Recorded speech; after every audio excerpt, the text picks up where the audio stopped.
Hello everyone, easy physics by N K channel पर आप सब बच्चों का एक बार फिर स्वागत है। रे ऑप्टिक्स किरण प्रकाशिकी के चैप्टर में एक बहुत महत्वपूर्ण टॉपिक आता है, गोलीय पृष्ठ से अपवर्तन। देखिए, एक प्लेन सरफेस से जो अपवर्तन होता है समतल सतह से, उसको अपन बहुत अच्छे से पढ़ चुके हैं। अपवर्तन के नियम भी अपन ने पढ़ लिया है। तो उन्हीं नियमों का पालन करते हुए आज अपने पास एक गोलाकार पृष्ठ होगा, उसका थोड़ा सा हिस्सा लेंगे अपन, गोलीय पृष्ठ जिसे कहेंगे, और उसके द्वारा अपवर्तन किस तरह से प्राप्त होगा। उसके बाद में एक महत्वपूर्ण रिलेशन अपने पास आएगा। और बोर्ड परीक्षा में, हालांकि इस वर्ष के लिए ये जो टॉपिक है वो सिलेबस में से हटा दिया गया है, परंतु रे ऑप्टिक्स का एक बेहद महत्वपूर्ण टॉपिक है। वो जो संबंध है वो भी आज अपन प्रूफ करेंगे। तो वीडियो के अंत तक हमारे साथ बने रहिए। एक ही टॉपिक में, एक ही वीडियो में आज आप इस टॉपिक को बहुत अच्छे से कंप्लीट करने वाले हैं। गोलीय पृष्ठ से अपवर्तन। चलिए, सबसे पहले मैं इसके लिए जो आवश्यक चित्र होता है वो बना देता हूं। ये कुछ इस तरह का मेरे पास एक गोलीय पृष्ठ है। इसके इस तरफ अपन हवा मानेंगे और इस तरफ अपन कांच मानेंगे, यानी कांच से मिलकर के ये पृष्ठ बना होगा। तो इसको अपन थोड़ा सा पेंसिल की सहायता से छायांकित कर देते हैं, शेडेड कर देते हैं, ताकि अपने को ये फील होना चाहिए कि यहाँ पे माध्यम है वो चेंज हो रहा है। कुछ इस तरीके से जब अपन इसको तैयार कर देंगे तो आपको ऐसे फील होगा कि सर इस तरफ है वो दूसरा माध्यम है, और इस माध्यम को अपन क्या मानेंगे, कांच मान करके चलने वाले हैं। बहुत अच्छे तरीके से अपने को ये टॉपिक समझ में आ जाएगा। अच्छा बेटा, एक बात बताओ मेरे को, एक गोला है, उस गोले का जो केंद्र होगा, उस केंद्र से जब आप सतह को मिलाएंगे, ये मान लीजिए कि इस गोले का जो केंद्र है वो यहां पर है, ठीक है।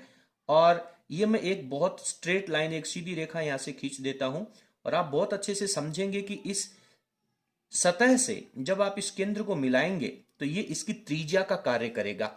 चाहे आप कहीं से भी मिला दें, प्रत्येक लाइन जो केंद्र से परिधि तक आएगी, सरफेस तक आएगी, वो इसकी त्रिज्या का कार्य करेगी। और इस पृष्ठ के ऊपर जब आप एक स्पर्श रेखा खींचेंगे तो वो स्पर्श रेखा इस त्रिज्या के साथ में अभिलंब का कार्य करेगा, चाहे आप कहीं से भी खींच दें। तो इसके लिए मैं क्या करता हूं, मान लीजिए ये एक पॉइंट लेता हूं, और इस पॉइंट से जब मैं इसके केंद्र को मिलाऊंगा तो आप लोग कहेंगे कि सर ये तो इसकी त्रिज्या का कार्य कर रहा है, और इसको अपन कह देंगे सेंटर बिंदु, केंद्र बिंदु, सी से रिप्रेजेंट कर देंगे। और इसको मैं बाहर की तरफ भी थोड़ा सा बढ़ा देता हूं, ठीक है बेटा। अब अपन क्या करते हैं, इस पृष्ठ के ऊपर जब एक इस पॉइंट के ऊपर, इस पॉइंट को अपन नाम डाल देते हैं, मान लीजिए ए। इस पॉइंट का क्या नाम दे दिया अपन ने, ए पॉइंट दे दिया। इस पॉइंट के ऊपर जब आप एक स्पर्श रेखा खींचेंगे तो वो स्पर्श रेखा है वो अपवर्तक पृष्ठ हो जाएगा, और उसके साथ में ये जो एसी रेखा है वो अभिलंब का कार्य करेगी। इस बात को आपको फील करना होगा। ये जो टॉपिक्स हैं इनको रटना बहुत मुश्किल होता है। अपवर्तन के सामान्य नियमों का अपन पालन करेंगे और पूरा टॉपिक अच्छे से क्लियर करते हैं। मान लीजिए यहां पर ये जो मुख्य अक्ष है, यहां पर एक पॉइंट O है, और इस पॉइंट के ऊपर मेरे पास कोई एक ऑब्जेक्ट रखा हुआ है, ठीक है। और इस ऑब्जेक्ट से सबसे पहले एक प्रकाश की किरण आएगी जो बिंदु A पर आपतित हो रही है, तो इसे अपन आपतित किरण कहेंगे। और ये जो AC लाइन है वो अभिलंब का कार्य कर रही है। आपतित किरण और अभिलंब के बीच में बनने वाला जो एंगल होता है उसे अपन आपतन कोण कहते हैं। इसे अपन I से रिप्रेजेंट कर देंगे।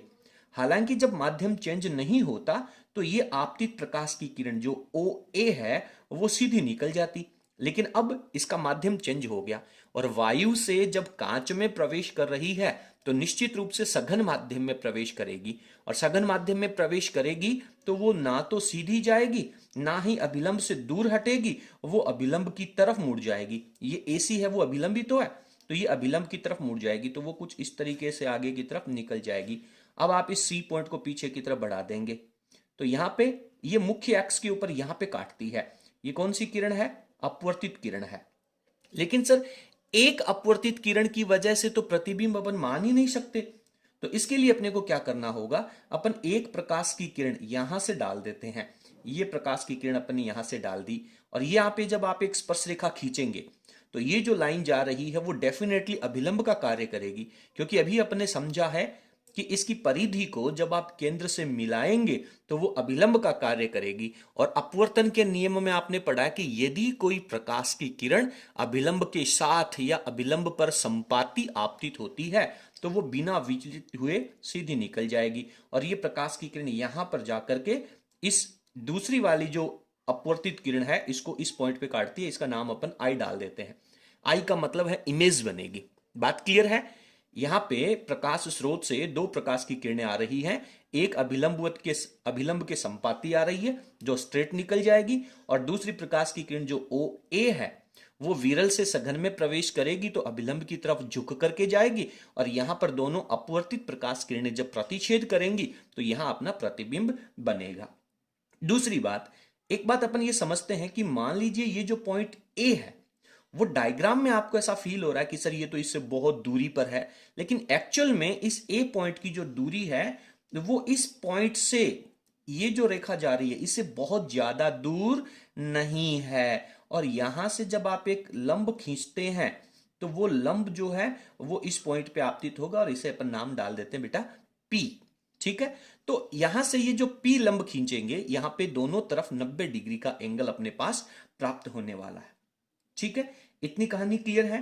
अब अपन क्या करेंगे, दो आपके पास, या मैं ये कहूं कि आपके पास तीन तरह की दूरियां हैं। कौन कौन सी? सर एक तो बिंब की दूरी, ये जो ऑब्जेक्ट रखा है, सर बिंब की जो दूरी होती है इसे अपन u से लिखते हैं। बहुत बढ़िया बेटा, u से रिप्रेजेंट कर देंगे यहां तक के लिए।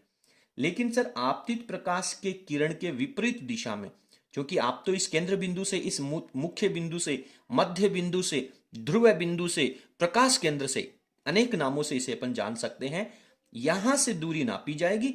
आपतित प्रकाश के अपोजिट आपको चलना पड़ेगा। प्रकाश आपके पास इस तरफ से आपतित होगा और आपको दूरी में अपोजिट चलना पड़ेगा। तो चिन्ह परिपाटी का उपयोग जब अपन करेंगे तो आपके पास ये जो दूरी u है वो हमेशा नेगेटिव ली जाएगी। क्लियर है? इस पॉइंट से जब आप वक्रता केंद्र के ऊपर जाएंगे तो यहां पे इसकी त्रिज्या आ जाएगी, इसे अपन कैपिटल R से रिप्रेजेंट कर देंगे। और इस पॉइंट से जब आप प्रतिबिंब तक जाएंगे तो वो प्रतिबिंब की दूरी आएगी, उसे अपन V से रिप्रेजेंट करेंगे। क्लियर है? और ये जो दोनों दूरियां R एंड V है ये प्रकाश की दिशा के अंदर चल करके ही नापी जाएंगी, इसलिए इनके साथ प्लस का चिन्ह आएगा। कंप्लीट है? ओके सर, एक काम करता हूं मैं, ये जो पॉइंट है, ये पॉइंट, इसको मैं नाम डाल देता हूं M। ठीक है, तो M और P इन दोनों के बीच में डायग्राम में आपको ऐसा फील हो रहा है कि सर इनके बीच में तो दूरी है, हालांकि इनके बीच में डिस्टेंस होगा, थोड़ा सा विस्थापन होगा, लेकिन यदि आप इस पॉइंट A को लगभग इसके थोड़ा सा ऊपर मान लेंगे तो उससे जब लंब खींचेंगे तो वो एग्जैक्टली M पॉइंट के ऊपर ही आएगा। तो ये जो विस्थापन MP है ये बहुत आंशिक विस्थापन है। ठीक है, अब दो चीजें मैं और क्लियर कर देता हूं। यहां पर मेरे पास माध्यम है, इस माध्यम को मैं कह देता हूं माध्यम नंबर 1। इसका जो अपवर्तनांक है उसको कह देता हूं μ1। यहां पे जो माध्यम है इसको अपन कह देते हैं माध्यम नंबर 2, और इसका जो अपवर्तनांक है इसको अपन रिप्रेजेंट कर देते हैं बेटा μ2 से। हालांकि अपने को पता है कि इधर माध्यम हवा है, इधर सघन माध्यम है, कांच है। अब अपने को इस पूरे डायग्राम में तीन तरह के एंगल और लेने होंगे। ध्यान देना, तीन कोण मानने पड़ेंगे। एक चीज तो मुझे ये बताओ, इस पॉइंट ए पर अपवर्तन कोण कौन सा है? अपवर्तन कोण, आपतन कोण तो आई हो गया, अभिलंब आपके पास AC जा रहा है, ए आई है वो अपवर्तित किरण है। आप बहुत अच्छे से जानते हैं सर अभिलंब और अपवर्तित किरण के बीच जो एंगल बनेगा वो आपका अपवर्तन कोण होगा। इसको अपन R से रिप्रेजेंट करेंगे। यहां पे ये जो एंगल है इसको मैं अल्फा कह देता हूं, मुझे जरूरत पड़ेगी।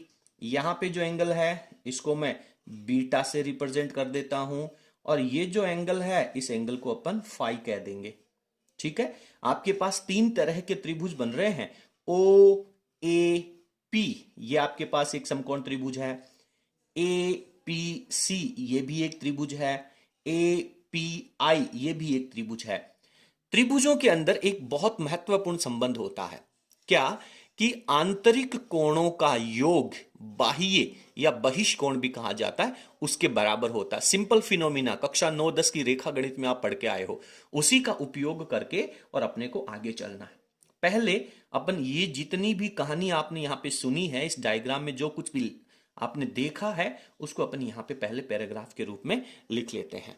चलिए, तो यहां पर अपन ने बहुत शॉर्ट फॉर्म में लिखा है कि उत्तल गोलीय पृष्ठ है। आपके पास कोई एक उत्तल गोलीय पृष्ठ है। उत्तल गोलीय पृष्ठ का मतलब है बाहर की तरफ उभार इसमें दिया गया है, जिसके दोनों ओर माध्यमों का अपवर्तनांक, दोनों तरफ जो अलग अलग माध्यम हैं उनका अपवर्तनांक μ1 व μ2 है।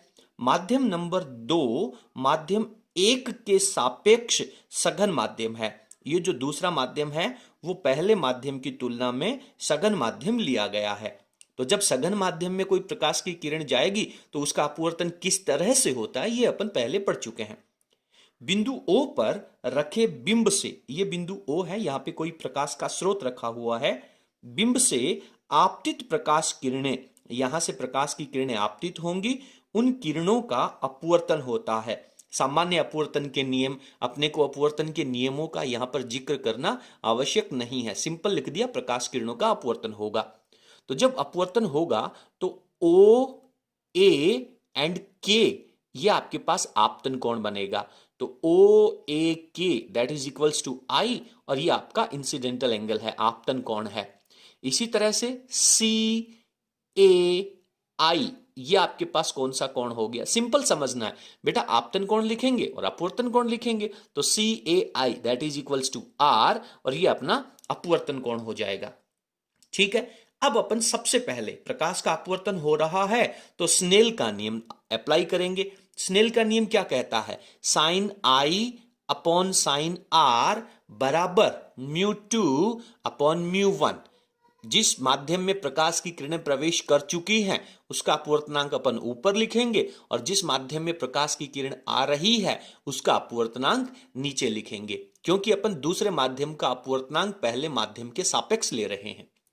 क्लियर है, अपवर्तनांक के टॉपिक में अपन ने इस बात को बहुत अच्छे से पढ़ा है, और प्रत्येक जो पहले पढ़े गए बिंदु हैं उन प्रत्येक बिंदुओं का जो लिंक है वो आप लोगों को नीचे डिस्क्रिप्शन में मिल जाएगा, वहां पर जाकर के आप इन सभी बिंदुओं को अच्छे से क्लियर कर सकते हैं। ठीक है, अब बेटा मेरे को करना क्या है, मेरे को angle alpha, angle phi, angle beta ये सब लेना है, और इनको कुछ इस तरीके से लिखना है कि मुझे बहिष्कोण चाहिए।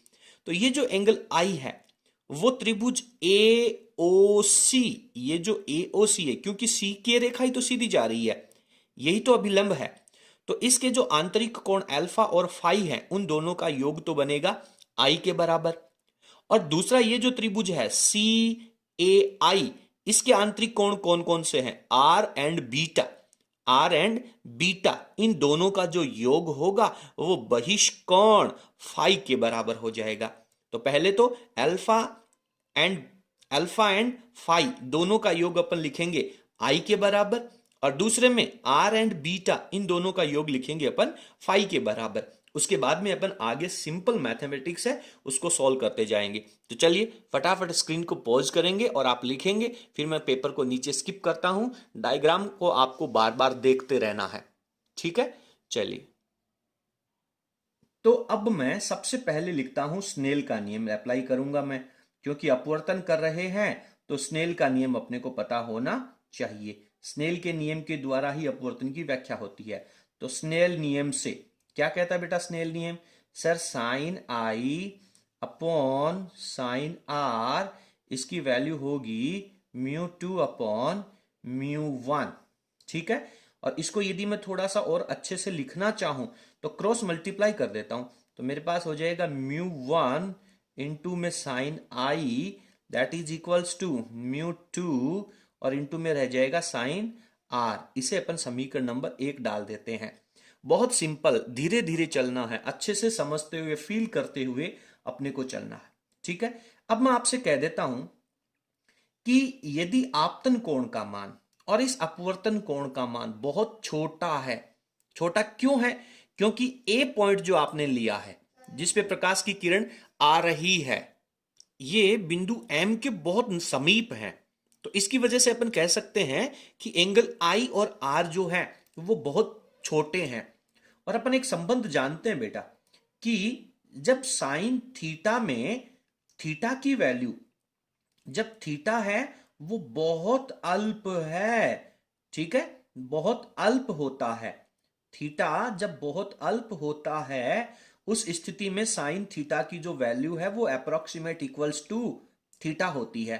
तो ये रेफरेंस जब अपन समीकरण नंबर 1 में अप्लाई करेंगे तो आपके पास यहां पे क्या हो जाएगा, μ1, इसके साथ में आई, यहां पे μ2, और साइन आर का मान किसके बराबर हो जाएगा, आर के बराबर। इसे अपन समीकरण नंबर 2 डाल देंगे।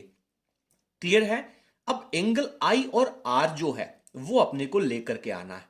कहां से लेकर के आएंगे, वही संबंध त्रिभुज के बाह्य कोणों का और अंतः कोणों का जो संबंध होगा वही अपन अप्लाई करेंगे। तो यहां पे अपन लिखेंगे क्या, ऊपर वाले डायग्राम में आप देखें जो एंगल आई है वो बहिष्कोण है। कौन से त्रिभुज का बहिष्कोण है, एओसी का। चित्र में देखो, एओसी का, एओसी का बहिष्कोण आई है। तो अपन लिखेंगे कि आई का जो मान होगा वो अंतः कोण अल्फा एंड फाई दोनों के योग के बराबर हो जाएगा। इसे अपन समीकरण नंबर 3 कह देंगे। और इसी तरह से जो आर की वैल्यू है उसको भी निकालो। तो आर की वैल्यू में क्या हो जाएगा, फाई, इसका मान हो जाएगा आर प्लस बीटा के बराबर। लेकिन मेरे को तो समीकरण नंबर 2 में आर का मान चाहिए, फाई का थोड़ी चाहिए। तो अब आप इस को इंटरचेंज कर लीजिए, बीटा को दूसरी तरफ भेज दीजिए। तो आर के बराबर में वैल्यू हो जाएगी आपके पास बेटा फाई माइनस बीटा, और इसे कह दूंगा मैं समीकरण नंबर 4। क्लियर है। तो समीकरण 3 और 4 से वैल्यू समीकरण 2 में रखनी होंगी अपने को। यहां पे मैं लिखता हूं समीकरण 3 व 4 से जो मान है या वैल्यू जो है वो समीकरण कौन से नंबर में, समीकरण नंबर 2 में रखने पर रख दीजिए। क्या आ जाएगा, जल्दी बोलो सर। μ1 तो चल ही रहा है, μ1 हो गया। आई की जगह सर हो जाएगा alpha plus phi, alpha plus phi. दूसरी तरफ सर μ2 चल रहा है, बहुत बढ़िया। आर की जगह क्या हो जाएगा sir, phi minus beta. Clear है, फाई माइनस बीटा। अब आप इसको ओपन कर लीजिए, इस समीकरण को आप थोड़ा सा ओपन कर लीजिए। जब आप इस समीकरण को ओपन करेंगे, या फिर ऐसे ही रहने दीजिए, कोई खास फर्क नहीं है, इसको आप समीकरण नंबर कह दीजिए 5, समीकरण नंबर 5 कह देंगे। अब बेटा आपको 3 वैल्यूज चाहिए, अल्फा, फाई एंड बीटा, इन तीनों की वैल्यू चाहिए। कैसे निकालेंगे, डायग्राम में चलिए आप फटाफट मैं बता देता हूं। अल्फा के लिए आप त्रिभुज OPA देखें, त्रिभुज OPA। चलिए मैं आप लोगों को एक बार डायग्राम दिखा देता हूं। पहले आप स्क्रीन को पॉज करके यहां तक के नोट्स लिख लें, अभी आगे चलते हैं। तो यहां पर वापस अपन अपने डायग्राम पे आ चुके हैं। अपने को अल्फा की वैल्यू, फाई की वैल्यू और बीटा की वैल्यू निकालनी है। देखिए अल्फा की वैल्यू कैसे निकालोगे सर, अल्फा की वैल्यू का मतलब AOP एक समकोण त्रिभुज है। टेन अल्फा की वैल्यू क्या होती है, अच्छा सर टेन में क्यों लेंगे, क्योंकि बेटा टेन थीटा का मान जब थीटा बहुत छोटा होता है तो टेन थीटा की वैल्यू भी अप्रोक्सीमेट थीटा होती है। बात समझ में आ रही है। तो यहां से मेरे को अल्फा के साथ टेन अल्फा लेना होगा। सर टेन अल्फा क्यों लेंगे, साइन अल्फा का मान भी तो अप्रोक्सीमेट अल्फा ही होता है। जब अल्फा बहुत छोटा हो जाएगा तो साइन अल्फा को भी तो आप अल्फा लिख सकते हो, पर अल्फा नहीं लेंगे, साइन अल्फा नहीं लेंगे। क्यों नहीं लेंगे, क्योंकि टेन अल्फा में मेरे पास एक तो ये हाइट है AP, ये सारे त्रिभुजों में कॉमन है। चाहे आप AOP त्रिभुज ले लें, चाहे आप APC त्रिभुज ले लें, चाहे आप API त्रिभुज ले लें, ये हाइट तीनों में कॉमन है। इसलिए मुझे अल्फा के सामने लंब लेना होगा, फाई के सामने भी लंब इसे लेना होगा, बीटा के सामने लंब इसे लेना होगा। फिर इस वाले त्रिभुज का जो आधार है वो मेरे पास है -u, इस वाले त्रिभुज का आधार मेरे पास कैपिटल R, और बड़े वाले त्रिभुज का आधार V। तो आपके पास आधार हो गया, लंब हो गया, तो टेन थीटा लेना ही ठीक रहेगा ना। चलिए तो यहां से आपके पास टेन अल्फा की वैल्यू आ जाएगी लंब AP बटा आधार OP, फाई की वैल्यू AP और PC, बीटा की वैल्यू AP एंड PI, लंब बटे आधार का संबंध अपन लगा करके लिख लेंगे। क्लियर है। लिखूं मैं? चलिए, तो अब अपने को ज्यादा विस्तार से लिखने की जरूरत नहीं है, अपन डायरेक्ट लिखेंगे। यदि कोण बहुत छोटा है, यदि कोण कैसा है, बहुत ही छोटा है, तो क्या कर देना चाहिए? अपने पास सीधा संबंध होता है सर, टेन थीटा की value approximate equals to theta होती है। तो त्रिभुज ले लीजिए। पहले त्रिभुज का क्या नाम लिखेंगे सर? त्रिभुज नंबर ए ओ पी लिख देंगे। उसके बाद में त्रिभुज नंबर ए, उसके बाद में क्या लिखेंगे? पीसी। पीसी लिख दूं मैं? बहुत बढ़िया सर, ए पी सी। और तीसरा ट्राइंगल लिख दूं मैं? A P and I. इनमें अपन वैल्यूज निकालेंगे तो क्या हो जाएगा? अल्फा की वैल्यू अप्रोक्सीमेट इक्वल्स हो जाएगी सर 10 अल्फा, और 10 अल्फा की वैल्यू होगी, इसका लंब क्या आएगा? एपी बटा आधार क्या होगा? ओपी। ठीक है, पहले त्रिभुज में। फिर बीटा की वैल्यू ले लीजिए sir, that is equals to 10 beta होगी। इसका आधार, इसका लंब क्या लिख देंगे? एपी, और आधार आ जाएगा इसका पी आई। फिर फाई की वैल्यू ले लीजिए, फाई इज इक्वल्स टू हो जाएगा 10 फाई, और इसमें लंब का मान एपी, और बटा में वैल्यू आ जाएगी पीसी। क्लियर है? और ये जो पी पॉइंट है उसको अपन एग्जैक्टली अप्रोक्सीमेट एम के ऊपर मान सकते हैं, संपाती मान सकते हैं। क्योंकि संपाती मानेंगे पी पॉइंट को एम पॉइंट के ऊपर, जब संपाती मानेंगे, अपन चर्चा कर चुके हैं कि इन दोनों के बीच की दूरी बहुत अल्प है, क्योंकि पॉइंट ए ज्यादा दूर नहीं है। इसलिए इसको अपन ओ एम, इसको अपन एम आई, और इसको अपन एम सी वैल्यू लिख सकते हैं, जिससे अपने पास क्या होगा? इनके प्रकाश स्रोत की दूरी, प्रतिबिंब की दूरी और वक्रता त्रिज्या की दूरियां अपन एम के द्वारा लिख सकते हैं। क्लियर है? आगे चलूं? चलिए सर, फटाफट एक बार इन सभी वैल्यूज को, इन सभी मानों को अपन पिछले इक्वेशन में रख लेते हैं। पिछले इक्वेशन को नंबर कितना दिया था याद करो। तो यहां पे मैं लिख देता हूं, यह मान, यानी ये सारे, यह मान समीकरण, कौन सा? समीकरण 5 में रखने पर, फिजिक्स तो खत्म हो गई बेटा, इसके आगे तो पूरी की पूरी गणित ही चलेगी। तो म्यू वन क्या आया था सर? अल्फा प्लस फाई आया था। अल्फा की value sir AP upon OP, plus phi की वैल्यू एपी अपॉन पीसी। ठीक है, दूसरी तरफ आया था आपके पास म्यू टू, और यहां पे आपके पास संबंध क्या आया था? फटाफट बता दीजिए। यहां पे म्यू टू के आगे क्या रिलेशन था? यहां पे था सर फाई माइनस बीटा, तो फाई की वैल्यू लिख दीजिए एपी अपॉन पीसी, और बीटा की वैल्यू लिख दीजिए AP upon P I. Clear है? इन दोनों में से एपी बाहर कॉमन आ जाएगा, इसमें से भी एपी बाहर कॉमन आ जाएगा, एक दूसरे से कैंसिल आउट हो जाएगा। आपके पास बचेगा म्यू वन के बराबर में बचेगा 1 upon OP plus 1 upon PC बराबर म्यू टू, ये 1 upon PC minus 1 upon P I रहेगा। अब आप दूरियां लिख दीजिए, चूंकि बिंदु कौन कौन से? एम व पी लगभग, लगभग क्या हैं? संपाती हैं। ठीक है, इसलिए दूरियां लिखो।